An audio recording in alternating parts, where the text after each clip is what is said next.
कथा शुरू होती है असुर गुरुकुल से, जहां प्रहलाद के सहपाठी जिज्ञासा से पूछते हैं।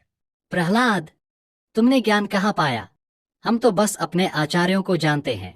नारद जैसे महात्मा से तुम्हारी भेंट कैसे हुई? प्रहलाद मुस्कुराते हैं और कहते हैं, सुनो मित्रों, जब मेरे पिता हिरण्यकशिपु मंदराचल पर कठोर तप कर रहे थे, तब देवताओं ने दानवों पर चढ़ाई कर दी। राजमहल में अफरात फरी मच गई। इंद्र ने मेरी माता कयाधु को भी बंदी बना लिया। तभी मार्ग में देवर्षि नारद प्रकट हुए। उन्होंने इंद्र से कहा, देवराज, ये सती स्त्री निर्दोष है, इसे छोड़ दे। इंद्र ने कहा, इसके गर्भ में जो बालक है वो दैत्यवंशी है, शक्तिशाली होगा, मैं उसे रोकूंगा। तब नारद बोले, नहीं इंद्र, इस गर्भ में भगवान का परम भक्त है, उसे कोई नहीं रोक सकता। इंद्र ने सम्मान से मेरी माता को छोड़ दिया। फिर देवर्षि नारद मेरी मां को अपने आश्रम ले आए और बोले, बेटी, जब तक तुम्हारे पति लौटें यहीं निवास करो। मां वही रही और देवर्षि नारद ने उन्हें भागवत धर्म का मधुर उपदेश दिया। और वही उपदेश गर्भ में पल रहे बालक मुझ प्रहलाद ने भी सुना। मां तो स्त्री होने के कारण सब भूल गई, पर देवर्षि की कृपा से वो ज्ञान मेरे हृदय में सदा के लिए बस गया। मित्रों, शरीर बदलता है, जन्म, बढ़ना, रोग, वृद्धावस्था, नाश, ये सब शरीर के हाल है। आत्मा, वह तो आकाश की तरह निर्लिप्त है, नित्य, शुद्ध, अक्षय और प्रकाश स्वरूप। जागरण, स्वप्न, सुषुप्ति, ये बुद्धि की अवस्थाएं हैं, और जो इनका साक्षी है वही परमात्मा है, वही अंतर्यामी। बंधन कैसे बनता है?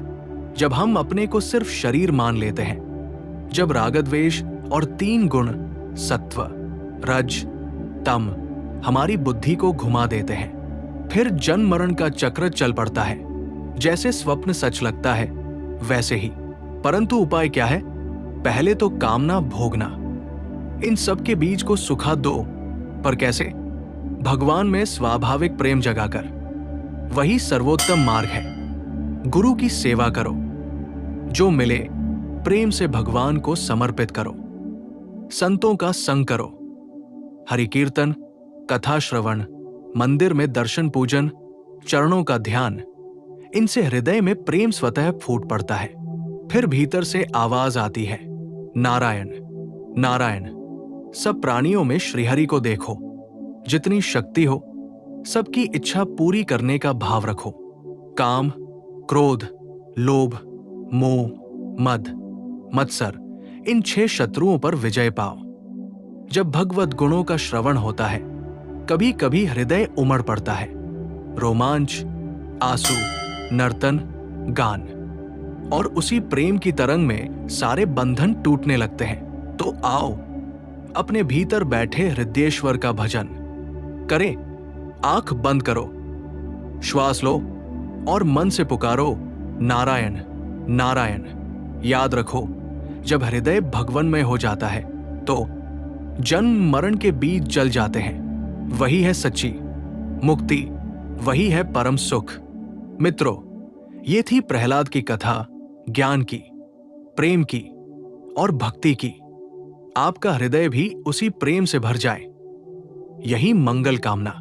अगर इस दिव्य कथा ने आपको स्पर्श किया हो तो वीडियो को लाइक करें, अपने प्रियजनों के साथ शेयर करें, और ऐसे ही आध्यात्मिक प्रसंगों के लिए चैनल को सब्सक्राइब जरूर करें। घंटी का निशान दबाएं ताकि अगली कथा आप मिस न करें। जय श्री हरि।